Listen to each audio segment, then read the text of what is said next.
Merci à toutes et à tous d'être encore avec nous pour cette dernière prise de parole. Comme je le disais à l'instant, on avait prévu de faire une table ronde pour croiser un peu les expériences et ce qui a été dit avec les différents invités du jour. On va voir si on arrive à le faire ou si on le reporte à demain. Mais pour le moment, je vais laisser la parole à Anne Bruni. Merci, bonjour.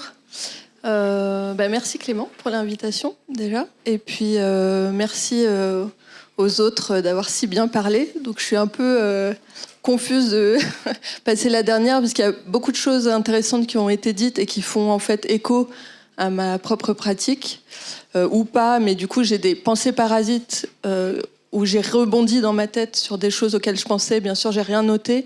Donc je vais peut-être être un peu, comme dans mon travail et ma manière de travailler, un peu confuse et pas beaucoup dans les bons termes, et je vais peut-être me contredire moi-même. Donc voilà, je m'excuse d'avance. En tout cas, donc je suis illustratrice et artiste plasticienne. Quand on me demande de présenter, c'est ce que je dis, mais c'est pareil, j'ai toujours un peu du mal à savoir où me situer. Parce qu'en fait on me le demande souvent, sinon je me situerais pas. Je suis allée à l'école d'art appliqué à Lyon, donc j'ai fait du design textile, chose que j'ai continué un tout petit peu pendant quelques années, et puis j'ai déménagé à Bruxelles, et c'est là où j'ai vraiment commencé à surtout rencontrer en fait des illustratrices, qui a fait que je me suis dit tiens moi aussi je veux faire des livres, en fait c'est trop cool les livres. Et voilà un peu comment j'ai commencé. Et puis j'ai rencontré d'autres personnes, surtout par les rencontres que j'ai commencé à faire ça, quoi.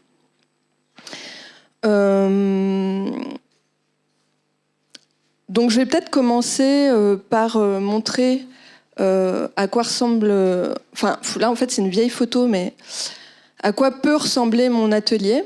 Donc là il y a un peu des vieux projets, maintenant les couleurs ont un peu changé, la manière de faire aussi, mais c'est-à-dire que à l'époque de la photo je travaillais chez moi.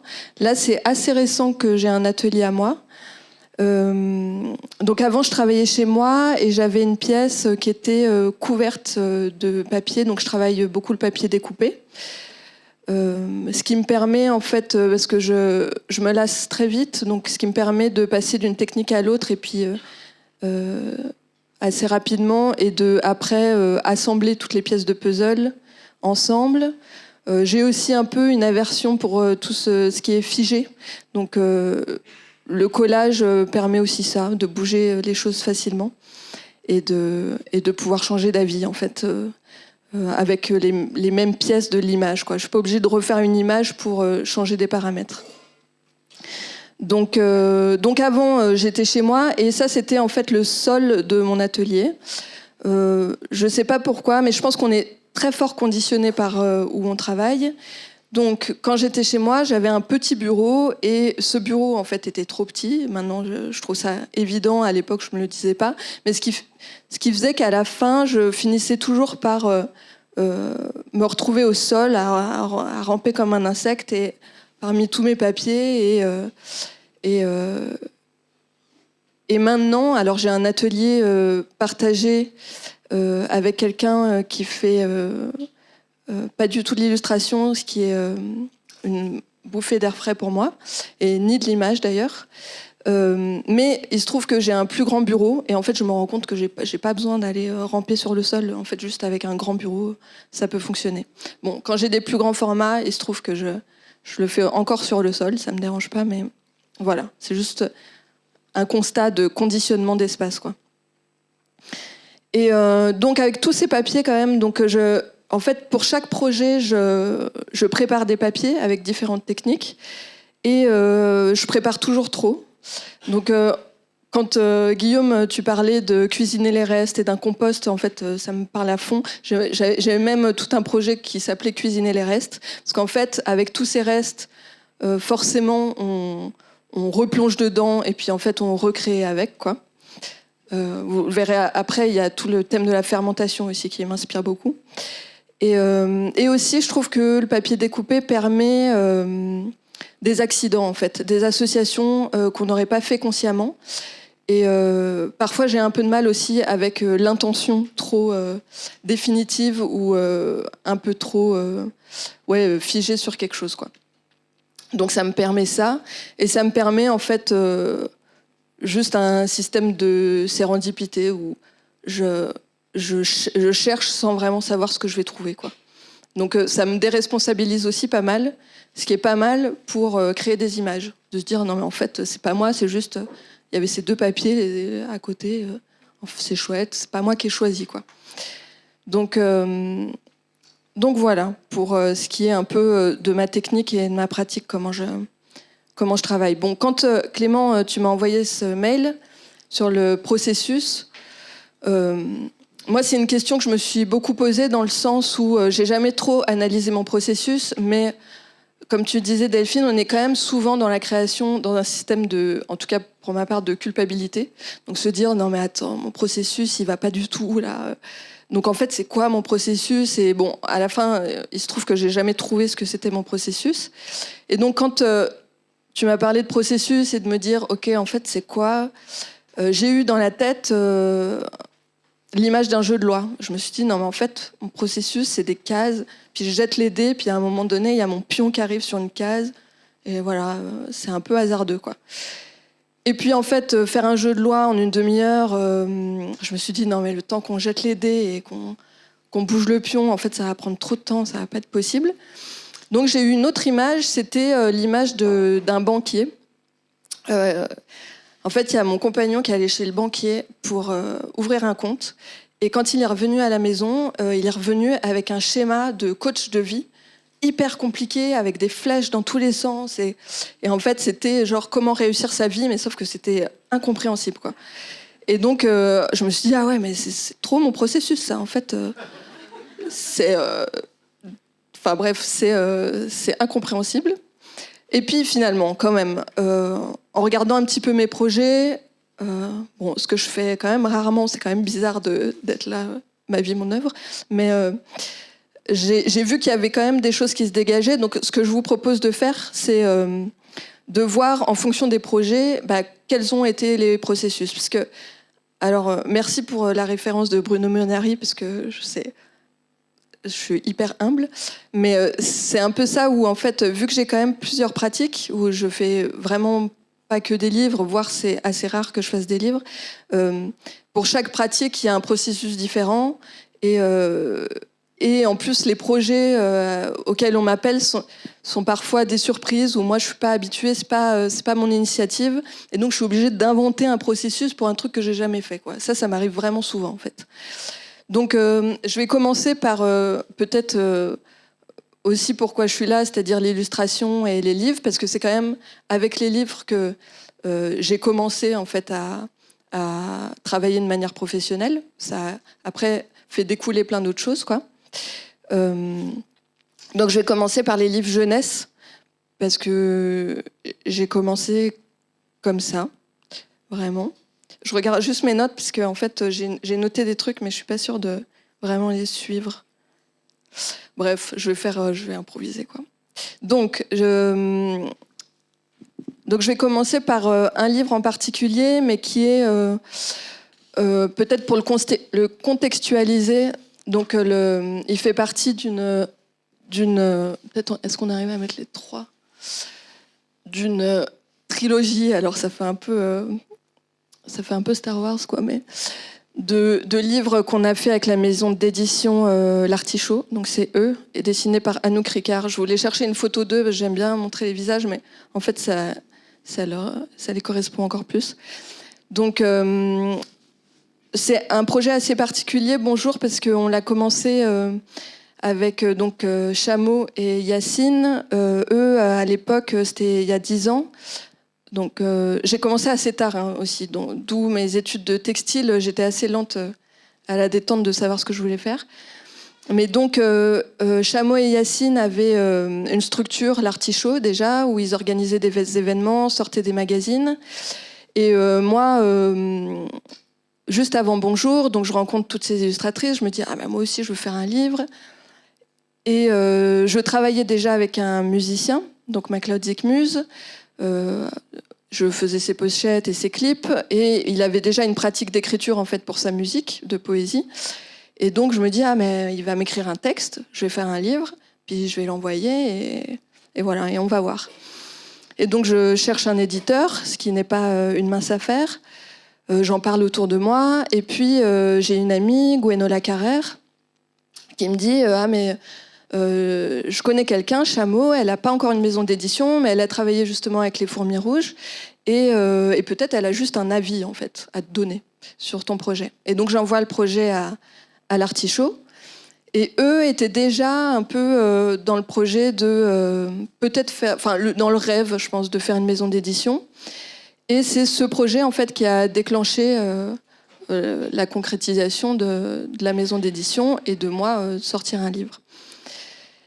Et eux-mêmes, donc ça va aussi dans la manière dont j'ai travaillé avec les livres et l'édition jeunesse, c'est que eux-mêmes, donc elle est aussi illustratrice, et lui il est BDiste et graphiste, donc ils ont déjà eux-mêmes une pratique de la création, et ils savent ce que c'est justement le processus de création, et dans ce qu'il y a de bien et dans ce qu'il y a de galère, quoi. Et donc on commence, on fait bonjour vraiment à 4x2, 8 mains, donc avec MacLeod, Chameau et Yacine. On le pense un peu tous ensemble. Bon, pour ce projet-là, MacLeod écrit le texte de manière totalement nonchalante sur un post-it entre deux repas. Et puis après, moi, je fais les images dessus. Il y a beaucoup d'allers-retours. Moi, à l'époque, j'ai aucune idée. Donc, je suis pas du tout dans l'objet livre. Je sais pas du tout à quoi je veux qu'il ressemble au niveau du papier, au niveau de l'impression. Je suis totalement à la masse. Donc, c'est vraiment eux qui m'ont aidé sur ces points-là, tout en sachant que j'avais toujours le dernier mot. Donc, la position un peu rêvée, quoi. Et donc, bref, après Bonjour, on s'est dit que ça serait bien d'en faire un autre. Et donc là, j'ai eu un peu plus une intention, ce qui m'arrive quand même assez rarement dans mon processus, d'avoir une idée de quoi je veux parler. Je sais pas ce qu'il y a après, d'ailleurs. Ah oui, d'accord. C'est-à-dire avec Chemin, où j'avais envie de parler de cailloux. Donc Bonjour, c'est sur le cycle d'une journée. Et Chemin, c'est sur l'origine d'un caillou. Donc là, je dis juste mon intention à MacLeod. Et MacLeod, il écrit un texte. Et il se trouve que celui-là, au départ, il était un peu naze. Et donc, on a eu beaucoup d'allers-retours avant qu'il soit chouette. Et MacLeod est anglophone aussi. Donc, il a une manière d'écrire où Bonjour a été écrit en anglais d'abord. Et on l'a traduit avec lui parce qu'il parle quand même assez bien français.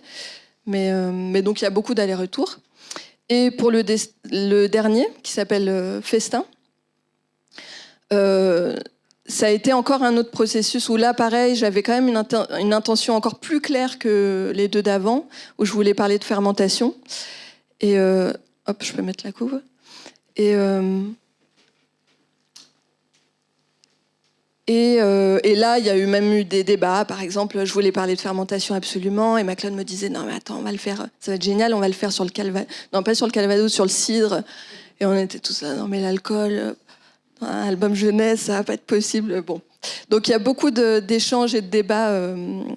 Donc c'est ça que j'aime en fait. Moi je crois que je fais des livres parce que j'aime bien les objets, mais surtout parce que j'adore le travail collectif avec des gens dont j'apprécie les échanges et les avis. Donc pour ce dernier de Festin, ça a été peut-être pour moi celui qui a été le plus problématique, parce que vu qu'on était dans un même format, une même manière de faire, un peu une même manière de raconter, même si c'était autre chose, il fallait que je trouve un moyen de me renouveler.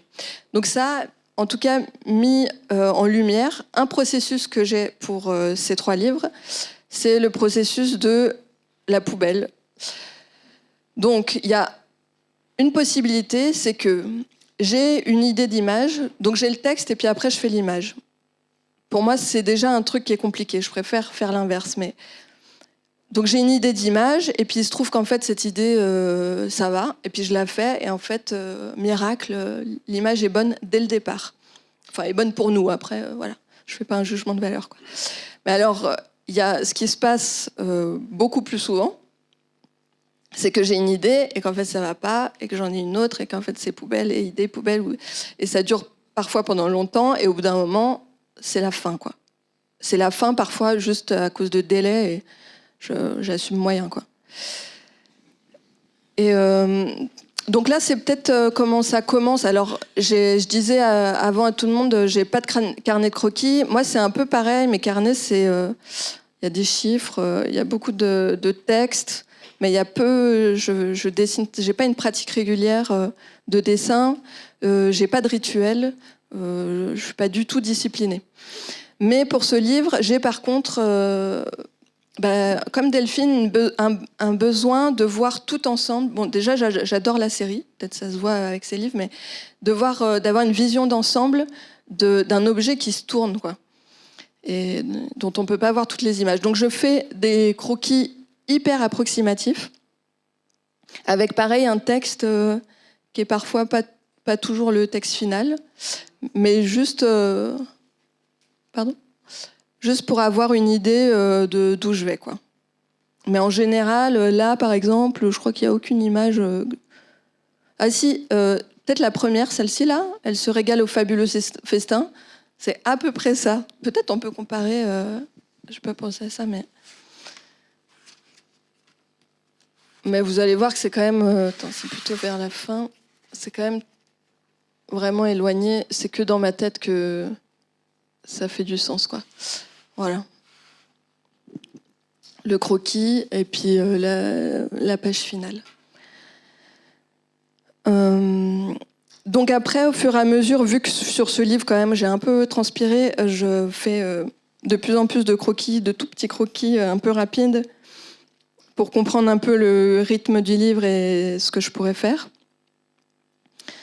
Et là, et puis après, je vais peut-être faire des croquis sur des points précis qui sont problématiques. Alors, par exemple, cette image-là, je crois que ça doit être une des seules que j'ai fait direct.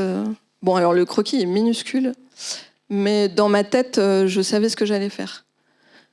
Ouais, c'est celle-là. Voilà. Ouais, on peut retourner à l'autre. Donc, de croquis de points très problématiques, c'est-à-dire faire un nez et des oreilles. Moi, si je peux dessiner des humains pour des expositions mais dans mes livres, j'avoue que je suis pas très animaux et humains. J'aime bien parler d'autres choses. Et donc, faire une oreille et un nez pour un livre, c'est assez compliqué pour moi.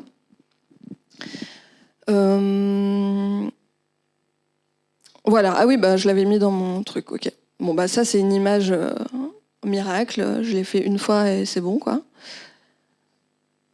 Et ça, c'est une image problématique.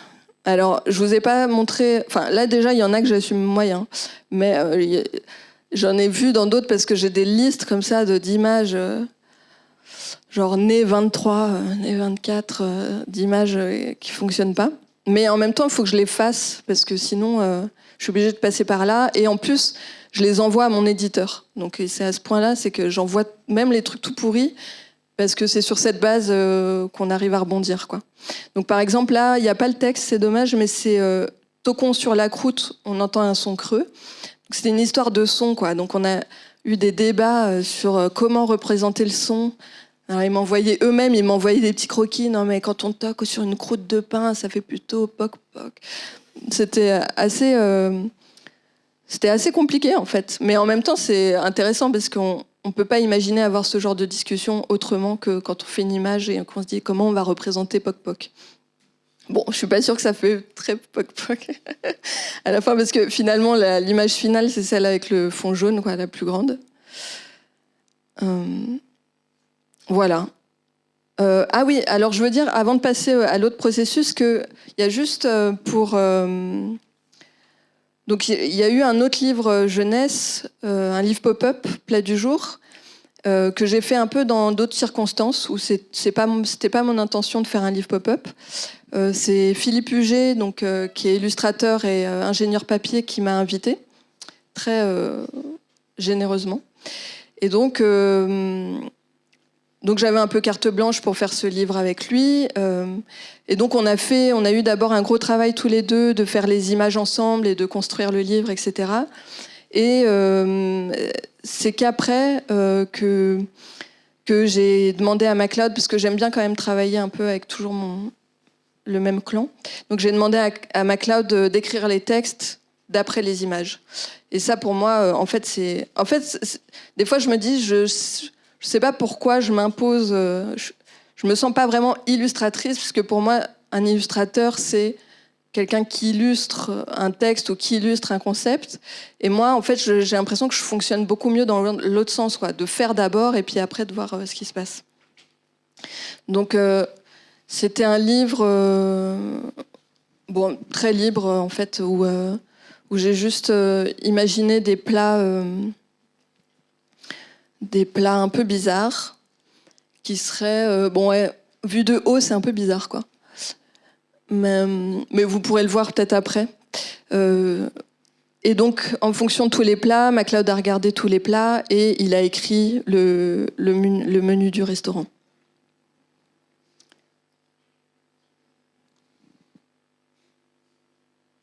Et quand je fais aussi quand même pas mal d'ateliers autour des livres, et c'est assez drôle de voir l'interprétation de chacun par rapport à ces plats quand on leur dit à quoi ça ressemble pour vous.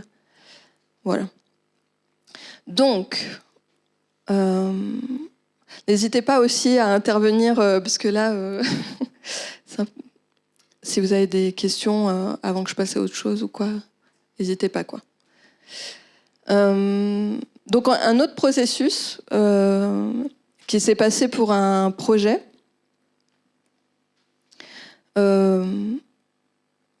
c'est que j'ai... alors, attends, c'est quoi ? C'est justement l'oubli, je crois, non ? Ah ouais, c'est un oubli. Ouais, c'est le processus de l'oubli. Ah ouais, c'est ça. Ah oui.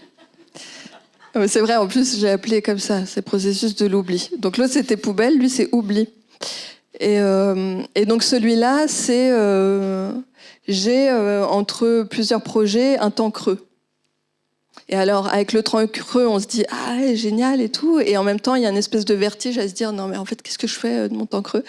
Et là, j'avais une espèce d'urgence à continuer à faire, ce qui m'arrive pas souvent. Pendant cette urgence, j'ai fait, comme ça, sans réfléchir, des grandes forêts. J'en ai fait que 2. Donc j'ai fait celle-là et celle-là. Et puis, en fait, les autres projets me rattrapent. Alors, j'arrête ça, parce qu'en fait, on me demande d'autres choses, donc je pars sur autre chose. Et... ah oui, c'est ça. Les autres projets me rattrapent, on me demande d'autres choses, et puis à un moment donné, il y a un projet de l'Endroit Édition à Rennes qui me contacte pour faire des images pour des grands panneaux 4x3 dans la ville. Et ça, je l'ai oublié. Donc je reviens à mon schéma, mais ça, les forêts, là, j'ai complètement zappé. C'est 1 an après, j'ai fait ça, c'est dans un carton. Ah oui, j'ai vu que j'ai mis là, il y a quand même idée, essai, oubli, mais il y a toujours la poubelle dans le coin, parce que... Et donc, il m'appelle pour faire ça, et je me dis, ah oui, à ce moment-là, en fait, je suis plutôt dans une réflexion autour de l'outil et autour de la nature morte. Parce que j'ai d'autres projets en parallèle où je parle de ça. Donc je me dis, ah ouais, super. En fait, j'ai autour de moi, j'ai plein d'artisans et d'artistes qui utilisent des outils qui sont trop beaux. Et peut-être je pourrais faire des grandes natures mortes avec leurs outils. Donc je suis hyper motivée par mon idée. Donc je vais voir typographe, archetière, relieuse, restauratrice de livres, céramiste et un dernier, je sais plus c'est quoi. Je prends plein de photos de leur et teinturière. Je prends plein de photos de leur atelier, les outils sont trop beaux.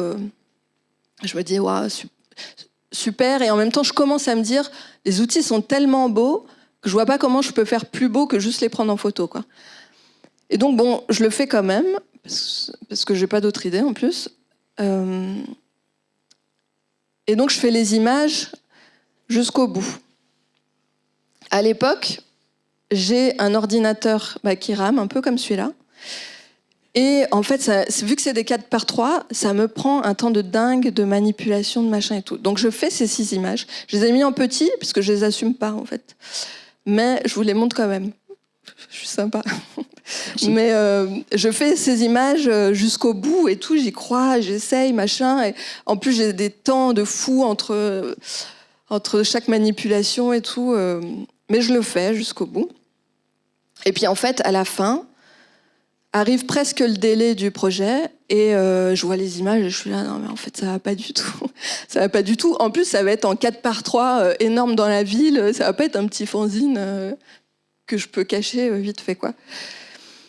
Et à ce moment-là, je sais pas comment ça arrive, mais je reviens à mon idée de départ, c'est-à-dire d'1 an avant, je suis là, ouais, non mais attends, j'avais fait des forêts là, peut-être je peux juste faire des forêts, parce que j'ai le souvenir que c'était facile et rapide, et que je pouvais faire ça dans les délais, en fait, parce que j'avais quand même des délais. Donc je continue les grandes forêts.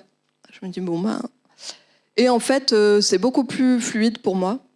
Il y a beaucoup moins une intention de départ, donc j'y arrive beaucoup mieux, quoi. Donc je fais 4 autres forêts parce qu'il fallait que je fasse 6 panneaux.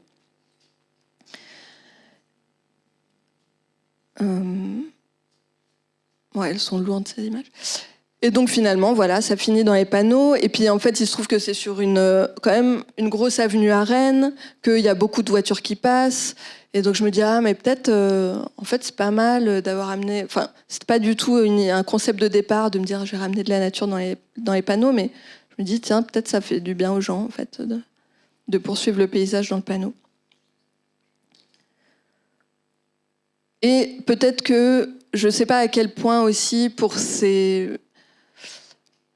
dans un espace public, mon idée des dessous d'atelier avec les outils n'aurait pas été complètement hermétique et personne n'aurait capté de quoi je veux parler. Mais après, je pense que mon idée d'outils, ça va être dans la case oubli. Et peut-être à un moment donné, ça va rejaillir autrement, quoi. Voilà. Et ça a été poursuivi en sérigraphie pour un festival spéléographie à Rennes. Voilà, donc ça c'est un des processus. Alors, un troisième processus, c'est la rivière. C'est mon préféré. Plus positif que l'oubli et la poubelle, quoi. Et donc là, c'est que des... ça paraît hyper prétentieux. Que des idées. Donc une idée qui en amène une autre, qui en amène une autre, qui en amène une autre. Mais n'empêche que ça s'est un peu passé comme ça, et je pense que pour certains projets, peut-être ça peut se passer comme ça. Bon, là, c'était un peu exceptionnel. Ça commence par une randonnée au bord de l'Allier. Donc je marche avec mon sac à dos pendant 1 semaine au bord de l'Allier, et c'est une des seules fois où, en fait, j'ai un rituel, parce que je fais que marcher et planter ma tente, et manger. Ce qui fait que, après avoir planté ma tente, en fait, je fais un petit dessin. Et donc, je fais comme ça, vraiment sans réfléchir, plein de petites peintures. Donc, j'ai des toutes petites aquarelles, un mini gobelet, et chaque soir, je fais mon petit dessin, après être bien vermoulu, des ampoules aux pieds et tout. Donc, il y a un truc où je laisse couler, quoi. Quand tu parlais de corps et de dessin, là, ça a bien fonctionné. Et donc, je fais ces petits dessins, mais sans intention. Et puis, donc ça, c'était en 2019. Et puis, bon, le temps passe, les projets, tout ça. Et il y a le confinement. Et donc, plein de projets s'annulent. Et je me retrouve sans rien. En vrai, à ce moment-là, ça me convient bien. Et donc, je reprends ce projet un peu automatique, comme ça, où je vais faire des collages à partir de ces petites peintures. Donc je commence des collages, là c'est format A4, j'en fais plein. Et je fais aussi plein de toutes petites peintures, enfin je fais vraiment une variation un peu automatique comme ça. Et le confinement continue, donc j'ai plus, mais j'avais une pratique de céramique.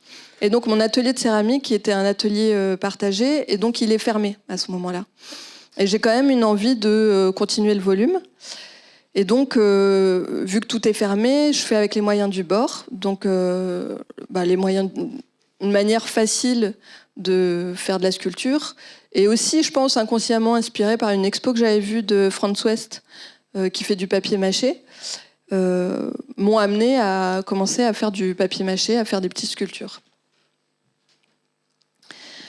Ça continue. Donc, après tout ça, en 2020, toujours, je suis invitée à une résidence à Uzerche, qui s'appelle l'Oasis, invitée par Antoine Marchalot et Margot Duseigneur. Et c'est une résidence assez informelle où on passe 2 semaines à faire ce qu'on veut. J'ai déjà commencé mes sculptures en papier mâché, et puis quand j'arrive, y a Antoine qui me montre un papier qu'il a fait, qui ressemble plutôt à un carton, et avec le tamis de sérigraphie utilisé comme l'écran de sérigraphie utilisé comme tamis, quoi. Et donc je me dis mais je suis déjà habituée à broyer du papier là, peut-être je pourrais le faire à plat. Et donc je commence à broyer plein de papier, donc coloré dans la masse, et donc pendant cette résidence, je pense que lui, il a d'ailleurs peut-être commencé le papier, mais je ne vais pas dire de bêtises. Mais pendant cette résidence aussi, on visite l'atelier d'un papetier. Maintenant, j'ai un trou de mémoire sur le nom, mais il était assez incroyable. Très généreux dans le partage de sa pratique. Il a écrit un livre, d'ailleurs, qui est vraiment chouette. Et donc, aussi, de voir ce papetier et de pouvoir lui poser des questions, etc., ça m'inspire, quoi. Et donc, je commence à faire des papiers. Inspiré des collages, inspiré des peintures, inspiré des sculptures. Sur les écrans. Bon, alors il se trouve que si vous voulez le faire une fois, c'est quand même pas l'idéal parce que vu que la trame est très serrée, ça sèche pas vite, quoi. Voilà, ça c'est moi en pleine action. Donc après ça, j'ai l'invitation. Donc ça c'est tout en 2001. J'ai l'invitation du festival Spéléographie, en fait, qui ne peut pas avoir lieu, parce que c'est en octobre, donc c'est vraiment entre les deux. Mais ils peuvent, par contre, organiser une exposition de moi et Caroline Sury. Et donc moi, j'étais déjà dans cette pratique complètement désintéressée de collage et de peinture. J'ai cette invitation, je me dis, voilà, je vais montrer tout ça. Donc c'est le moment en fait où je me suis c'était aux Ateliers du Vent, donc il y avait un très grand espace, donc je me suis dit tiens je vais juste faire des grands collages de ce que j'ai déjà fait, ou avec des nouvelles formes aussi. J'ai montré aussi certains des papiers que j'ai fait à la résidence, et puis des sculptures, mais je me rends compte que parfois, travailler sous la contrainte, j'ai l'impression que pour moi, travailler sous la contrainte du temps, ça, c'est pas l'idéal. Par contre, travailler sous la contrainte matérielle, ça me va bien. Par exemple, là, j'avais pas vraiment de contrainte de temps, et j'ai eu l'impression de pouvoir faire les choses de manière plus approfondie pour moi, en tout cas. Voilà. Et donc, les portes de l'Académie de céramique réouvrent. Et donc, je recommence à faire de la céramique. Et j'ai fait une série, bon là, c'en est juste une, mais de sculptures de céramique mélangée à du papier mâché. Ça, c'est des croquis. Alors, c'est des trucs que je fais jamais normalement. Donc, en fait, c'est complètement aléatoire le départ de mes projets. Mais ça, c'est des croquis que j'ai fait sur l'ordinateur, mais avec une souris, quoi. J'ai même pas une tablette graphique ou quoi.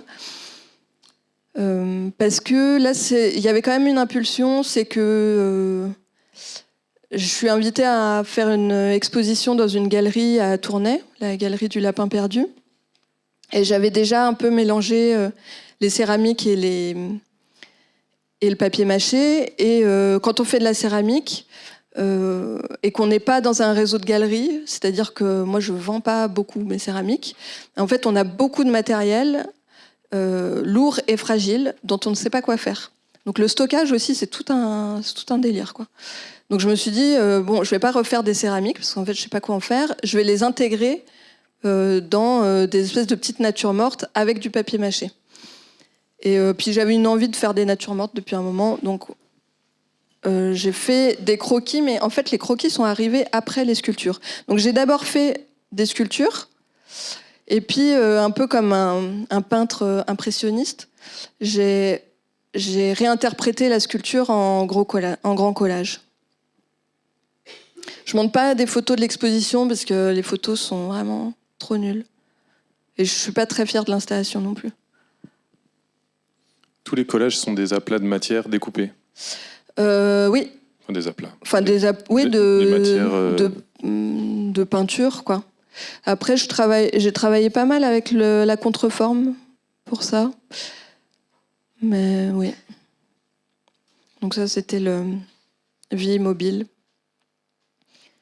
L'affiche pour l'exposition.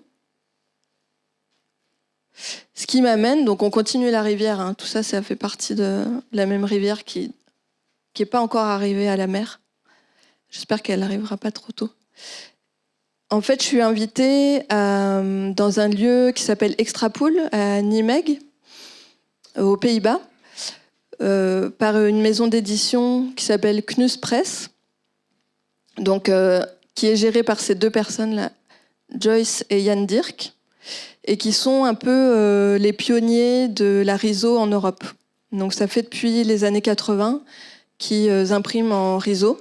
Et chaque année, ils invitent des artistes à faire un livre avec eux. Donc il y a Astrid qui les a rejoints il y a une dizaine d'années quand même, donc elle est bien calée aussi.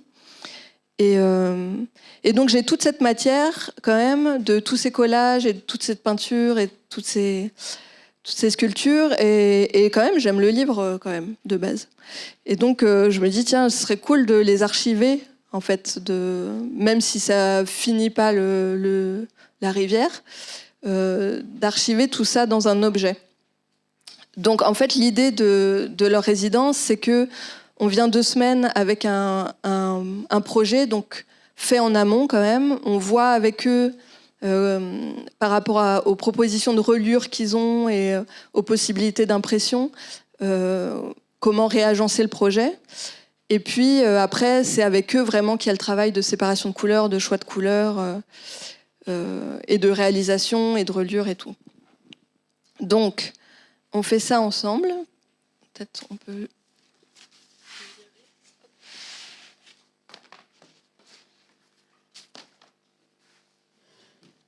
Et donc là, j'ai un objet finalement plus fini, mais en fait, je me rends compte que... Bon, je vous le montre et après, peut-être je le raconte. Mais... Donc, il y a une jaquette. C'est dans le... Ouais. Et donc, si vous avez l'occasion, si vous aimez la riso, c'est vraiment un endroit à visiter. Parce que eux-mêmes... Il y a un documentaire, d'ailleurs, sur eux, qui est très chouette. Eux-mêmes sont... Bon, alors là, vous voyez, il y en a un qui est mal relié, c'est celui que j'ai pris pour vous montrer. Eux-mêmes sont vraiment experts et très chouettes. Donc pour chaque page, on utilise des couleurs différentes. Donc je crois qu'en tout, il y a, je sais pas, il y a 26 couleurs différentes de riso. Donc au niveau technique, c'était bien un casse-tête, mais c'est pareil, en fait, faire des livres, pour moi, c'est en équipe. Donc c'était super de travailler avec eux et d'avoir leurs compétences aussi, leur regard. Autant pour l'image que pour la photo. Mais donc pour moi, ça c'est... J'ai l'impression que des fois, le livre, ça peut figer certains processus. Mais en fait, je me rends compte qu'avec cette manière de faire et de continuer ce genre d'image, là, en ce moment, je suis dans une résidence à Liège, dans un espace qui s'appelle Le Ravi. Et je travaille en partenariat avec un centre d'art pour personnes handicapées. Et donc, je travaille avec un groupe d'artistes. Et je me rends compte qu'en fait, la collaboration permet aussi de continuer le projet et de l'ouvrir davantage, quoi. Je ne sais plus si j'ai d'autres images. Ah non, je crois que c'est la fin. Voilà, je sais pas trop combien, si j'ai été trop longue ou quoi, ou pas assez. Non, c'est parfait. Merci beaucoup.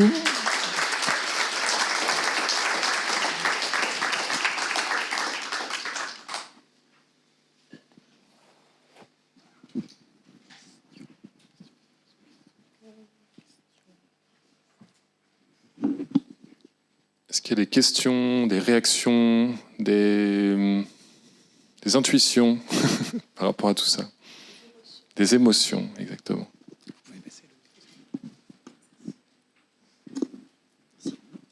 J'ai une question. Enfin, comme tu fais du volume aussi et du livre, enfin, est-ce qu'il y a un lien entre les deux, genre par rapport à un récit, genre dans le volume et dans les livres, genre, ou bien c'est où tu fais pas trop du récit dans tes trucs, ou enfin je sais pas. Bah, pour moi, en tout cas, c'est deux processus très différents. C'est-à-dire que dans les volumes, pour moi, il n'y a pas de narration du tout. Donc quand tu parles de récit, j'arrive pas trop à attacher quelque chose. Par contre, je peux les faire et après constater ce que ça m'inspire et comment... En fait, constater ce que ça m'inspire permet de les continuer, quoi. Et permet de trouver peut-être d'autres portes pour les continuer. Et après, pour les livres, parce que j'en ai un autre sur mes céramiques, là, mais pour les livres, tu veux dire d'histoire, quoi. Mais pour les livres d'histoire, c'est différent, parce que c'est pas moi qui les écris, donc non, en fait, pour moi, c'est le processus inverse, quoi. Ce que je disais, c'est que j'ai l'impression de devoir démarrer déjà avec une intention, alors que pour les sculptures, j'ai pas d'intention, si ce n'est la technique, en fait, c'est tout. Merci.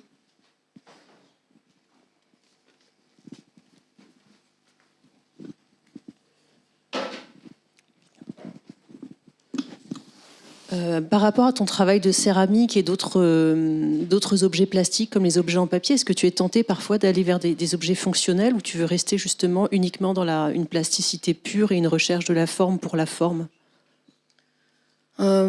Surtout en céramique, quoi, du coup. Oui, mais ça pourrait être pour le papier, par exemple. Est-ce que tu as été tenté de faire du papier qui soit plus traditionnel dans son usage, c'est-à-dire un papier qui soit qui soit adapté à un dessin, ou est-ce que justement tu cherches à utiliser ou tu veux justement faire des objets plus plastiques exclusivement? Ouais, naturellement, je suis pas trop. Quand on fait de la céramique, en fait, à un moment donné, on fait quand même une tasse et un bol. Mais tu as l'air de l'avoir fui, ça, justement, l'aspect fonctionnel et utile de la oui, céramique. parce que aussi j'ai l'impression qu'il y a... Bon, alors, pareil, ça peut paraître super prétentieux de le dire comme ça, mais j'ai l'impression qu'il y a d'autres personnes qui le font beaucoup mieux que moi. En fait, qu'il y a tellement de paramètres dans le fonctionnel que si je le faisais moi-même, comment dire non, je vais peut-être le dire mal, parce que c'est pas comme si après dans le créatif, si je le faisais moi-même, je fais mieux que les autres, c'est pas ça l'idée, quoi. Mais c'est qu'en fait, il y a des paramètres de fonctionnalité, quoi. Tu vois. Donc si je fais un papier moi-même, je vais le trouver toujours moins bien que quelqu'un qui sait faire du papier. Tu vois, pour l'utiliser vraiment. En fait, il y a un moment donné où j'ai fait du papier et j'ai essayé de peindre dessus et c'était la cata, quoi. Je fais pas du tout du papier pour ça. Et pour la céramique. Je l'ai fait pour moi, en fait, par exemple. J'ai ma tasse d'atelier. J'ai ma grosse tasse d'atelier parce qu'en fait, j'avais envie d'une tasse particulière et du coup, je me suis fait ma tasse. Mais de là à dire, OK, je vais faire des tasses pour plein de personnes, ouais, ça m'intéresse moins, je crois. Je sais pas trop si je réponds à... Oui, je me demandais si tu avais été tenté ou si quelqu'un t'avait déjà, par exemple, passé une commande ou t'avait orienté vers ça ou pas. C'était seulement la question. Non, passer une commande, non.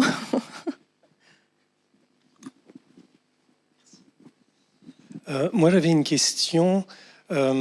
J'enseigne en art visuel et en communication illustration. Et des fois, c'est un peu quand même des chapelles qui sont un peu séparées. Ou des fois, le passage de l'un à l'autre est un peu difficile.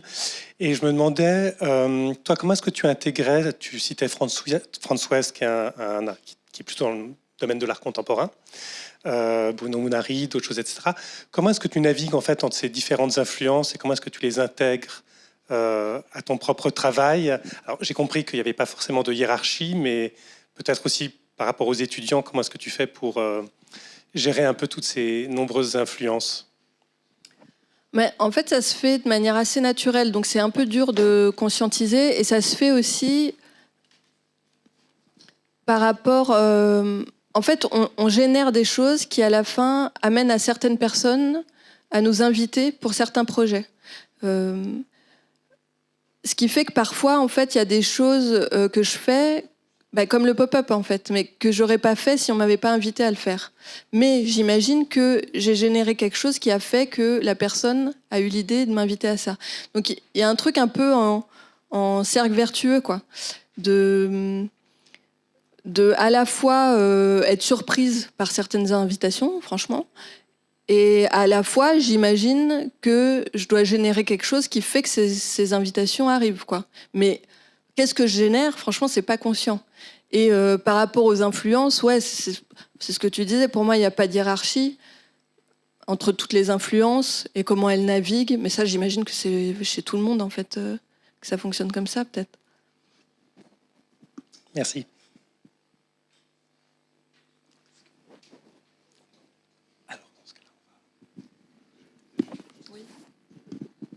Peut-être une dernière question.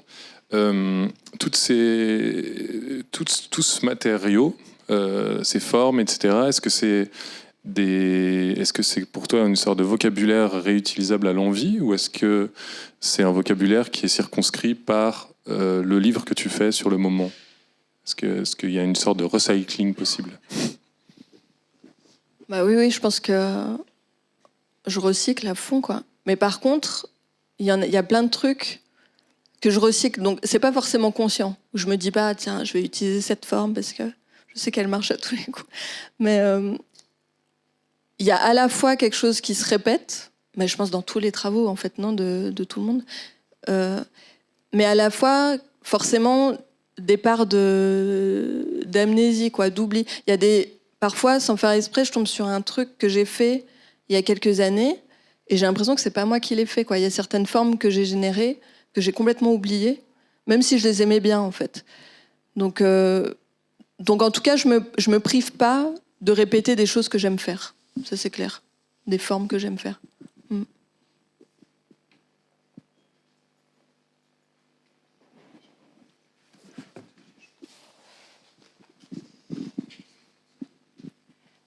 C'est pas vraiment une question, mais c'est juste ça me faisait penser en voyant tes images. En fait, j'ai l'impression que tes sculptures, c'est comme si c'était des dessins qui devenaient en volume, qui prenaient du volume un peu.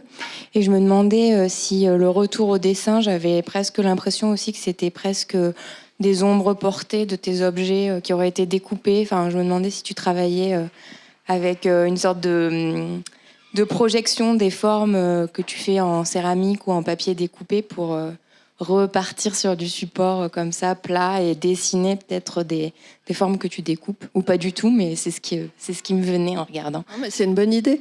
Mais après, en fait, c'est une bonne idée.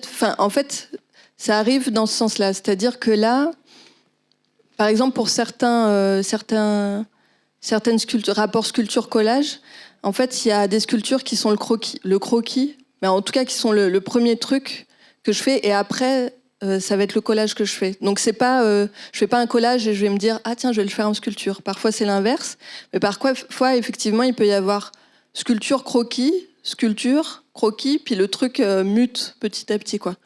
Mais j'ai jamais fait avec des ombres portées, par contre. Parce qu'il y a eu un moment, dans l'expo, j'avais presque l'impression que c'était une ombre en couleur de la céramique, et je me suis demandé si c'était le cas ou pas du tout. Non, mais c'est une bonne idée. Merci beaucoup, Anne Bruni.